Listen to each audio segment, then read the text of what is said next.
surah Al-Qadar ini dia menempati urutan ke-24 berdasarkan kronologis turunnya wahyu. Kalau di dalam mushaf dia berada di surat ke-97. Kalau berdasarkan kronologisnya dia menempati surah yang ke-24. Tapi kalau di dalam mushaf dia surat ke-97. Jadi ada kronologis surah. Misalnya surah pertama Al-Alam, yang kedua itu ada ikhtilaf, ada yang menyebut Al-Mudassir, Al-Muzammil, ada yang menyebutnya Al-Qalam, kemudian Al-Fatihah, baru Al-Mudassir, Al-Muzammil. Nah, sampai nanti yang ke-24-nya, nah inilah dia surah Al-Qadar. Ayat ini atau surah ini berbicara tentang masa turunnya Al-Quran. Ini waktu turunnya Quran itu kapan diturunkan? Pada malam Lailatul Qadar, itu pada malam Qadar. Nanti kita akan pahami apa itu malam Qadar, apa itu Lailatul Qadar. Nah, kalau surah pertama itu berbicara tentang apa yang turun. Iqra bismi rabbikal ladzi khalaq. Khalaq itu yang turun kan. Tapi ayat ini berbicara tentang kapan dia turun. Turunnya di bulan Ramadan, dan di bulan Ramadan itu ada satu malam yang disebut sebagai Lailatul Qadar. Kita awali dulu dari ayat pertama. A'udzu billahi minasyaitonir rajim. Bismillahirrahmanirrahim. Inna anzalnahu fi lailatul qadar. Sesungguhnya kami telah menurunkannya pada Lailatul Qadar. Itu secara teksnya begitu. Kami telah menurunkannya pada Lailatul Qadar. Yang pertama yang kita bahas inna, yang bermakna kami. Na itu bermakna kami. Mengapa Allah Ta'ala menyebut kami? Banyak orang Islam itu merasa rendah gara-gara disampaikan oleh orientalis. Kata orang orientalis, kata kalian Tuhan itu satu, tapi kok dia menyebut kami? Cobalah lihat dalam Quran tuh banyak kata kami katanya. Kami itu menunjukkan banyak. Mestinya kalau dia satu, dia enggak menyebut kami, dia menyebut aku, saya gitu. Kenapa Allah menyebut kami? Maka kita bisa menjawab. Para ulama tafsir memberikan pemahaman kenapa Allah menggunakan kata kami, di antaranya lit ta'zim, pengagungan. Ini digunakan kami, mengagungkan. Yang kedua, ada keterlibatan malaikat. Allah Ta'ala Malik, raja. Malik, raja. Malaikah, petugas kerajaan. Saking kuasanya Allah itu, dia enggak perlu nurunkan sendiri, ditugaskan aja malaikat Jibril. Itu menunjukkan kuasanya. Maka Allah bersama para malaikatnya menurunkan Al-Quran. Jadi kami di sini ya keterlibatan makhluknya. Jadi tidak benar kalau ada orang mengatakan kami, itu kan maksudnya ramai berarti. Akhirnya nanti Tuhan tuh berjamaah. So, kalau orang jahiliyah kan mengatakan Tuhan itu ada yang laki-laki dan perempuan. Kalau orang musyrik jahiliyah mengatakan yang laki-laki itu namanya Al-Aziz, yang perempuan Al-Uzza. Yang laki-laki itu Al-Manan, yang perempuan Al-Manan. Yang laki-laki itu Allah, yang perempuan itu Lata. Lata, Manan, Uzza, itu di antara Tuhan-Tuhannya. Nah, karena dia laki-laki dan perempuan, makanya dia berketurunan. Siapa keturunannya? Malaikat itulah keturunannya. Kata orang jahiliyah dulu. Orang musyrik jahiliyah begitu. Kalau orang Yahudi, Uzair anak Allah. Kalau orang Nasrani, Al-Masih anak Allah, Isa. Tapi turun Al-Quran untuk meluruskan itu. Qul huwallahu ahad, satu. Kemudian Allahu samad, lam yalid, dia tidak beranak dan tidak diperanakkan. Walam yakul lahu kufuwan ahad. Nah, itu tentang pembelaan kita sebagai umat Islam. Kalau ada orang yang mengatakan bahwa Allah itu tidak konsisten, katanya satu, kok malah kami? Jawabannya itu adalah ta'zim. Yang kedua, memang ada keterlibatan makhluknya.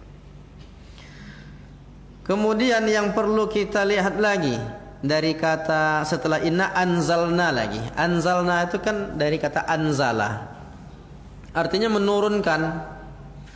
Tapi ada juga dalam Quran wa nazzalnaha tanzila, kami turunkan, berarti sama-sama menurunkan. Bedanya kalau menggunakan kata anzala itu turun sekaligus. Kalau ada ayat menggunakan kata nazzala, itu maksudnya turun berangsur-angsur. Kok ada turun sekaligus, ada turun berangsur-angsur? Ternyata Quran itu dua periode. Maksudnya itu ada pertama kali turun dari Lauhul Mahfuz, kemudian turun ke Sama'ud Dunya, itu turunnya sekaligus. Sedangkan dari Sama'ud Dunya turun kepada Nabi Muhammad itu berangsur-angsur. 13 tahun di Makkah, 10 tahun di Madinah. Kapan dia turun sekaligus?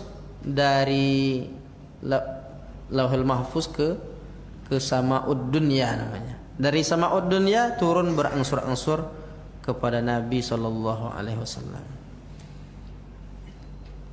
Itu makna anzala. Berarti anzala ini yang di dalam ayat tadi ini, anzalna, itu bermakna turun sekaligus. Berarti ceritanya tentang turunnya Quran pertama kali dulu dari Lauhul Mahfuz ke Sama'ud Dunya. Saat turunnya Al-Quran dari Lauhul Mahfuz ke Sama'ud Dunya, itulah malam yang disebut Lailatul Qadar. Karena kalau dipahami bahwa turunnya Quran itu pada turun kepada Nabi itu pada Lailatul Qadar, sementara ayat Quran ini enggak semuanya turun di bulan Ramadan.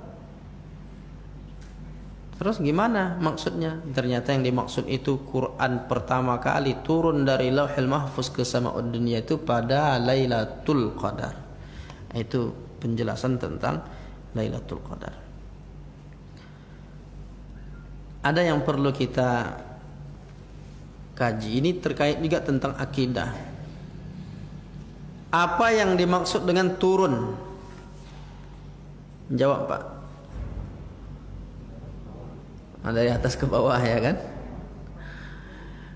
Berpindah tempat dari atas ke bawah, turun itu. Posisi di atas, turun ke bawah. Berarti Quran itu di atas itu, terus turun ke bawah. Apakah maknanya itu dia di atas turun ke bawah, atau apa yang dimaksud dengan turun? Dan istilah turun ini akan mempengaruhi pemahaman tentang akidah Allah di atas langit. Sebahagian orang meyakini Allah di atas arsy itu karena dikatakan bahwa di situ ada Quran, dan Quran itu turun ke bawah gitu. Nah, ini perlu penjelasan. Maka kalau ulama-ulama terdahulu yang lurus memahami tentang ayat-ayat Quran ini, mereka memahami turun itu bukan konteks dari atas ke bawah, bukan. Lalu gimana memahaminya? Diberikan Al-Quran yang tinggi kedudukannya di sisi Allah Ta'ala, itu dianugerahkan kepada Nabi Muhammad. Jadi bukan turun artinya karena dia di atas habis itu diturunkan kayak ada hujan gitu kan, jatuh kepada Nabi. Oh iya saya terima. Diberikan, dinampakkan. Al-Quran itu udah ada, tapi kapan dimunculkan, diterima oleh Nabi? 13 tahun diterima oleh Nabi di Mekah dan 10 tahun di Madinah. Jadi kalau kita pahami ringkas apa yang dimaksud turunnya Quran, turun Quran itu maksudnya Al-Quran yang datang dari Allah yang maha tinggi. Nah, jadi konteksnya itu Al-Quran yang datang dari Allah yang maha tinggi itu diberikan kepada manusia. Diberikan itu maksudnya disampaikan. Makanya tiba-tiba Quran itu tiba-tiba dah ada aja dalam hati Nabi. Inna alaina jam'ahu thumma inna alaina bayanahu. Qur'anahu wa jam'ahu thumma alaina ilaina bayanahu. Kemudian kami yang menjelaskannya. Sesungguhnya dia sudah terkumpul dalam dadanya. Itu gimana tuh prosesnya? Apakah dia turun dari atas? Maka dia maksudnya ayat-ayat Quran itu di sisi Allah yang maha tinggi diberikan kepada Nabi Muhammad sallallahu alaihi wasallam. Kita kembali ke ayat tadi. Inna anzalnahu fi lailatul qadar. Ada yang menarik di sini. Tidak disebutkan kata Quran dalam ayat itu. Ada enggak kata Qurannya? Enggak ada. Yang ada kata hu. Inna anzalnahu. Kalau Quran kan berarti inna anzalnal Quran gitu. Kalau pakai kata Quran. Tapi Allah tidak menyebutkan Al-Qur'annya. Kenapa tak disebutkan Qur'annya? Kenapa harus kata ganti? Itu kan dia, itu kan nya, itu kan kata ganti. Maka para ulama kita memberikan penjelasan, di antaranya tidak disebut Al-Qur'an di sana karena hakikatnya Quran itu sudah ada di hati orang beriman. Tak disebut pun dia dah paham yang dimaksud itu adalah Quran. Sesungguhnya kami menurunkannya pada malam Qadar. Berarti yang dimaksud itu Quran.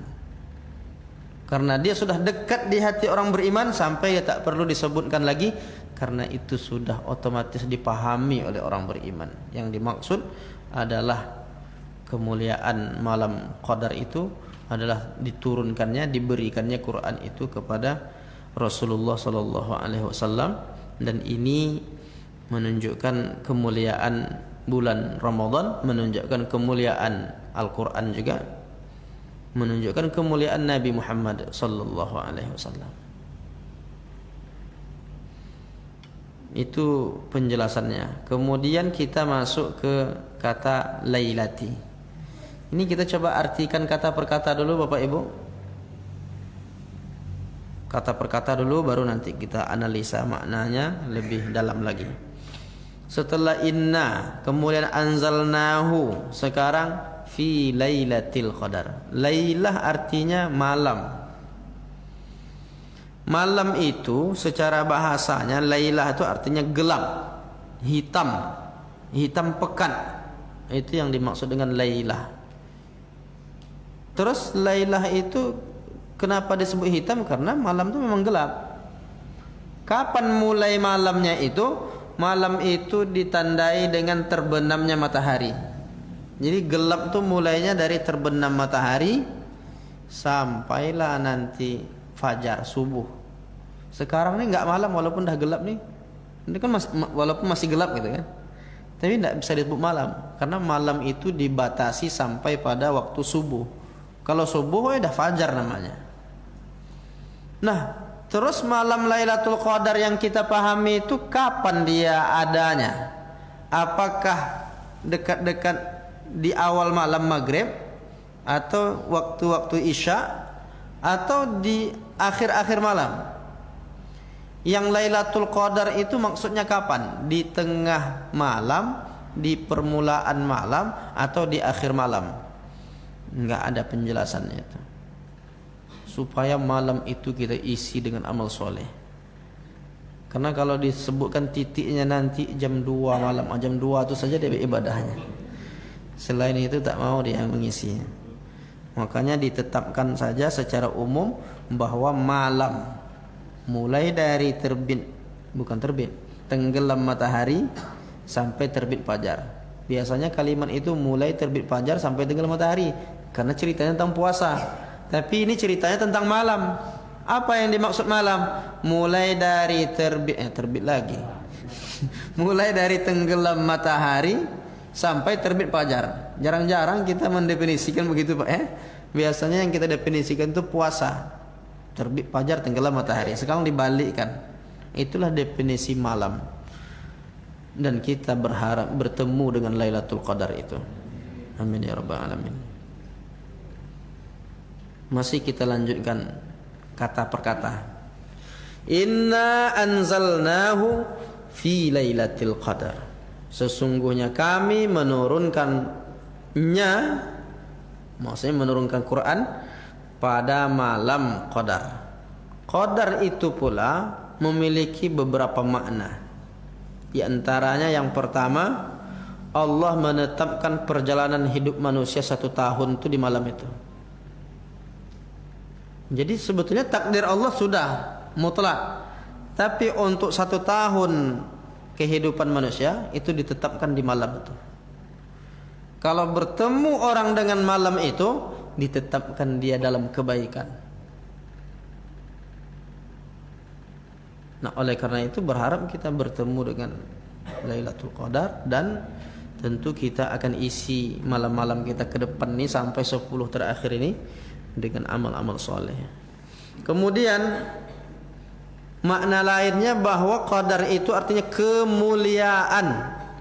Kalau dia kemuliaan gimana mengartikannya? Sesungguhnya kami menurunkan Quran itu pada malam kemuliaan. Tapi ada lagi makna qadar itu sempit artinya. Bisa sempit, bisa kemuliaan, bisa ketetapan. Kenapa disebut malam Qadar itu sempit? Karena malaikat turun sehingga bumi ini menjadi sempit. Turun semua malaikat itu. Padahal kalau kita lihat riwayat-riwayat itu, malaikat itu kalau satu sayapnya saja dibuka, maka sebelah bumi ini tertutup gitu kan. Gimana kalau dia turun semuanya malaikat-malaikat itu? Seakan-akan bumi ini sempit dipenuhi dengan para malaikat, sehingga malam itu disebut Lailatul Qadar, malam yang sempit dipenuhi oleh para malaikat. Dan kalau dia malam yang sempit dan dipenuhi oleh para malaikat, malaikat itu akan melakukan apa? Nah, itu diantara yang kita inginkan itu. Sebelum masuk ke sana kita kaji ayat yang kedua. Apa yang mau dilakukan malaikat? Maka kita lihat dulu ayat yang kedua. Apa kata Allah? Wa ma adraka ma Lailatul Qadar. Tahukah engkau apa itu Lailatul Qadar? Tidaklah disebut wa ma adraka, melainkan itu sesuatu yang agung sesudahnya itu. Coba lihat kata-kata yang menggunakan wa ma adraka. Pasti yang sesudahnya itu sesuatu yang hebat, yang tidak terjangkau oleh akal manusia. Seperti al-qari'ah, mal qari'ah, wa ma adraka mal qari'ah. Tahukah engkau apa hari kiamat itu? Kiamat itu tak terjangkau oleh akal pikiran kita seperti apa persisnya. Yang ada hanya gambaran-gambaran seperti yang disebutkan dalam Al-Quran dan hadis-hadis Nabi. Nah, begitu juga Lailatul Qadar itu. Dia tidak dapat dijangkau. Dia termasuk persoalan-persoalan yang besar, tak terjangkau oleh akal manusia. Hakikatnya sulit untuk menjangkaunya. Namun ada beberapa penjelasan yang diberikan kepada kita sehingga kita tergambar sedikit gitu. Karena saking mulianya bulan Lailatul Qadar, malam Qadar itu, sampai-sampai tak terjangkau oleh kita untuk memahaminya, tapi hanya diberikan beberapa penjelasan terkait apa itu Lailatul Qadar. Maka ditanya oleh Allah, "Wa ma adraka ma Lailatul Qadar?" Tahu enggak kalian apa itu Lailatul Qadar? Kan artinya gitu. Tahukah kamu apa itu Lailatul Qadar? Maka dijelaskanlah sehebat apa Lailatul Qadar itu. Dijelaskan sehebat apa Lailatul Qadar itu.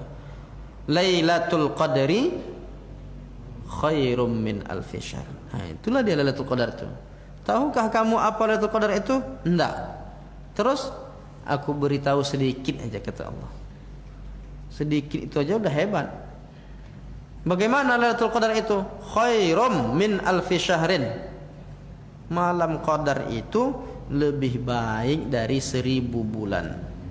Maksudnya nilai pahala orang yang beribadah di malam itu melebihi pahala ibadah selama 1000 tahun. 1000 bulan. Nah, itu masih konsentrasi, Pak. Tapi sebagian ada yang ngantuk karena tak tidur malam, kan. Nah, tapi masih bisa fokus kan.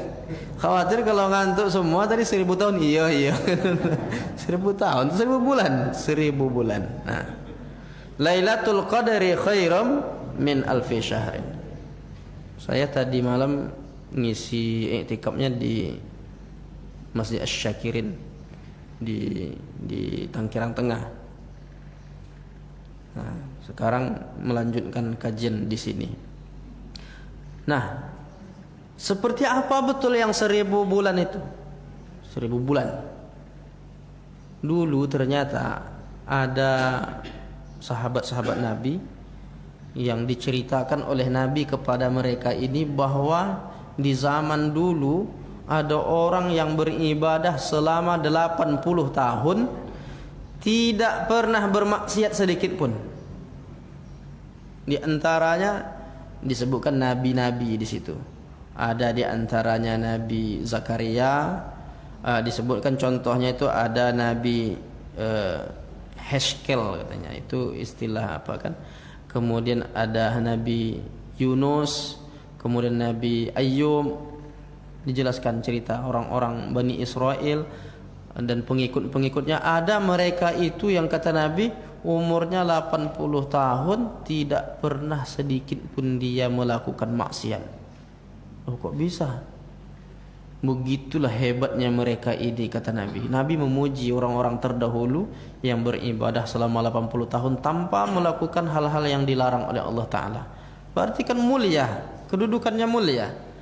Nah, karena mereka sudah terkagum-kagum, luar biasa orang ini tak pernah. Sementara kami ini banyak dosa masa lalu kami yang gelap hitam kelam. Sementara orang dulu hebat sekali, orang dulu itu ya. Kagum-kagumlah sahabat Nabi ini. Tiba-tiba turun malaikat Jibril.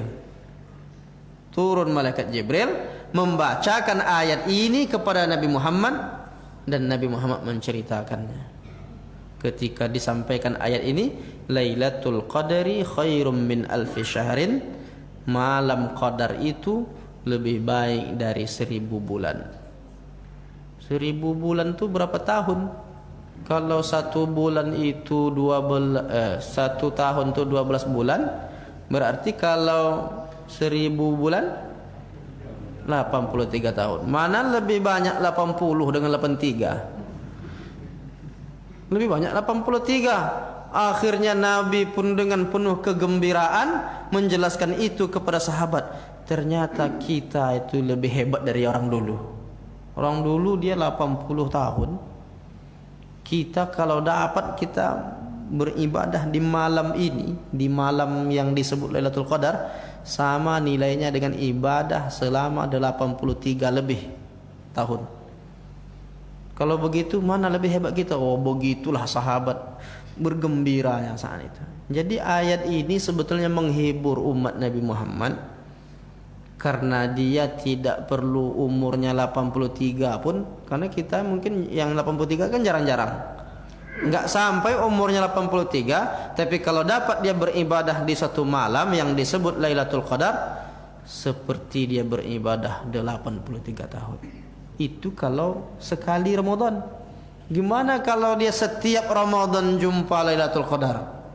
Maka dia akan berlipat-lipat kemuliaannya itu. Seakan-akan ibadahnya 83 kali sekian tahun. kali berapa kali Ramadan kalau dia bertemu. Makanya kenapa kita tidak tidur malam di 10 terakhir ini? Kita berharap bisa bertemu malam itu. Cuma sebahagian kita nih kadang-kadang memahami Lailatul Qadar itu sesuatu yang ajaib, yang dianggap ajaib itu seperti orang-orang zaman dulu tuh ajaib kalau setelah dapat Lailatul Qadar tuh dia bisa ngobat orang gitu.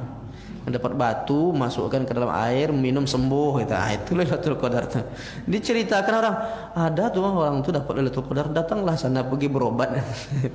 Ada yang seperti itu. Ada yang melihat pohon-pohon condong. Pohon itu memang dah mau tumbang juga.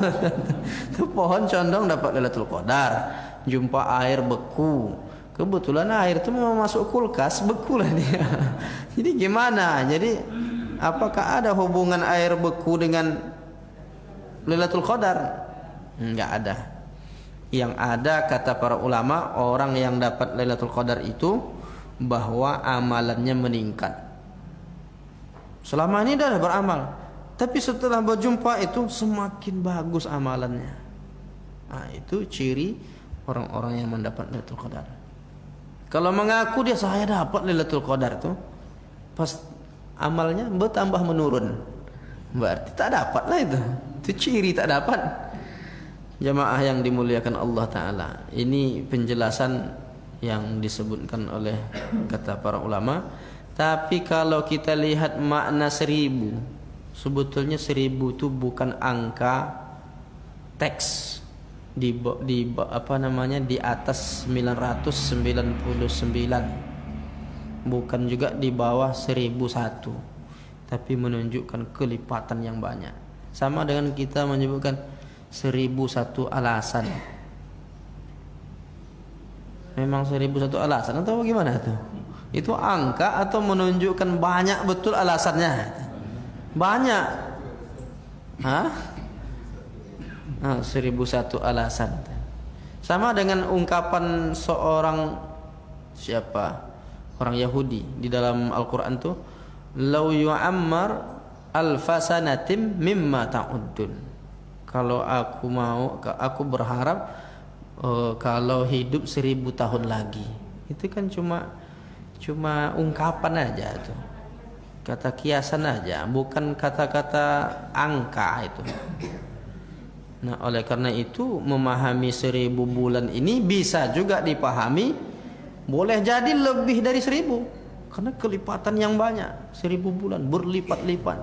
Begitulah keutamaan Lailatul Qadar itu. Itu diantara makna lainnya. Sekarang kita masuk ayat keempat. Ini menunjukkan bahwa kajian kita tak lama lagi. Karena ayatnya cuma 5 kan. Habis 4 nih, kemudian 5 selesai ngajinya. Tanazzalul malaikatu warruhu fiha biizni rabbihim min kulli amr. Tanazzalu artinya turun. Siapa yang turun? Al malaikah. Tanazzalul malaikah, malaikat turun, warruhu khususnya malaikat Jibril. Jibril kan pemimpin dari para malaikat-malaikat yang lain. Yang menurunkan wahyu yang diperintahkan oleh Allah itu adalah malaikat Jibril. Sudah disebut malaikat, masih disebut ruh. Ruh itu kan nama lain dari malaikat Jibril, Ruhul Qudus. Ruhul Quds. Malaikat-malaikat turun dan malaikat Jibril juga turun dengan izin Allah Ta'ala, biizni rabbihim. Untuk apa mereka turun? Min kulli amr, untuk mengatur segala urusan, termasuk urusan 1 tahun itu ditetapkan oleh Allah tadi. Untuk 1 tahun takdir bahwa hamba ini menjadi orang baik. 1 tahun takdir itu, dan dia akan terus dapatkan kebaikan-kebaikan kalau dia mendapatkan Lailatul Qadar.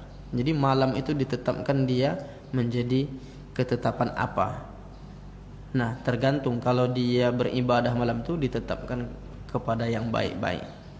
Untuk 1 tahun, tapi berharap kita sampai akhir hayat, sampai hari kiamat dalam kebaikan. Nah, itu makna dari turunnya malaikat itu. Jadi isyarat bahwa Lailatul Qadar itu turun setiap tahun juga. Kalau kita lihat tanazzalu itu, kenapa? Tanazzalu itu kan fi'ilnya fi'il mudhari. Asalnya tanazzala ya tanazzalu, cuma dibuang ya-nya. Tanazzalul malaikah, turun terus menerus. Kalau dia sebut fi'ilnya madhi, kata kerja bentuk lampau, telah turun, berarti enggak turun-turun lagi. Berarti enggak ada Lailatul Qadar lagi. Tapi ini kata kerjanya menggunakan tanazzalu, kata kerja bentuk sedang terus menerus. Istilahnya apa? Present continuous, terus menerus dia akan ada. Kapan? Hanya di bulan Ramadan saja, dan khususnya lagi di 10 terakhir Ramadan, khususnya lagi di malam-malam ganjil. Nah, cuma banyak juga masjid karena malam ganjil aja diisinya. Karena malam ganjil Lailatul Qadar, malam genap tak diisinya. Tapi kalau kita mau mendapatkan itu, semua malam Ramadan itu kita isi. Tapi khususnya di akhir-akhir Ramadan itu Nabi beriktikaf 10 terakhir Ramadan. Enggak disebut Nabi beriktikaf di malam ganjil-ganjil saja, itu tak ada. Tapi jadilah daripada tidak pula kan. Kalau bicara seperti itu, kita daripada tidak sama sekali, malam-malam ganjil pun jadilah. Mungkin ada orang sebab-sebab lainnya. Mungkin dia iktikafnya bukan di masjid agaknya kan. Di mana? Di warnet katanya. Kan kemarin kita bahas iktikaf itu bisa di tempat yang baik, bisa tempat tak baik. Tapi tentulah kita berharap isi malam-malam 10 terakhir ini di rumah Allah. Wa antum akifuna fil masajid, begitu ayatnya. Nah, kemudian bicara tentang malaikat ini kan makhluk Allah yang taat, dan dia akan mendekati orang yang taat. Jadi malaikat ini turun untuk mendekati orang-orang yang taat. Orang-orang pelaku maksiat akan dijauhi oleh malaikat. Nah, maka kalau kita semakin taat kita malam itu, maka kemungkinan besar kita akan diberikan kemuliaan Lailatul Qadar itu, karena malaikat itu akan ikut bersama-sama kita mengisi malam yang dikhususkan sebagai Lailatul Qadar itu. Nah, itu diantara makna bahwa tanazzalul malaikah, diputuskanlah urusan. Kemudian kita selesaikan sampai ujung, warruhu fiha biizni rabbihim min kulli amr, untuk mengatur urusan 1 tahun ke depan. Itu makna biizni rabbihim min kulli amr itu. Jadi karena dia mengatur urusan, atau bisa juga maknanya dengan dari segala urusan. Biizni rabb, dengan izin Tuhannya dari segala urusan, maksudnya dengan. Jadi min itu bisa maknanya untuk, sebetulnya makna aslinya dari. Tapi bisa juga di sini artinya bisa membawa urusan. Jadi dia turun itu membawa urusan. Yufraku kullu amrin hakimin. Kalau dalam ayat lain, inna anzalnahu fi lailatin mubarakah, sesungguhnya kami turunkan Quran itu di malam yang diberkahi. Yufraku kullu amrin hakim, dipisahkan antara urusan-urusan yang hak yang batil. Nah, ini yang hak-hak ini ditetapkan, dan khususnya lagi untuk orang-orang yang menghidupkan malam-malam itu akan diberikan kebaikan-kebaikan. Sampai kapan? Nah, maka kalau kita lihat ayatnya, salamun hiya hatta matla'il fajar. Malam itu penuh dengan salam, penuh dengan kedamaian, ketentraman, sampailah terbit fajar. Itulah malam tuh batasnya. Udah terbit fajar, udah tak ada lagi malam itu. Kalau sekarang nih udah terbit fajar, udah, berarti nggak ada lagi Lailatul Qadarnya. Lailatul Qadarnya kalau memang tadi nih, berarti sampai subuh itulah waktunya. Tapi ada makna lain. Ini kan makna teksnya. Ada makna lain. Karena membahas tafsir atau pemahaman tentang ayat-ayat Quran itu para ulama juga banyak berbeda pendapat. Namun itu semua bisa dipahami.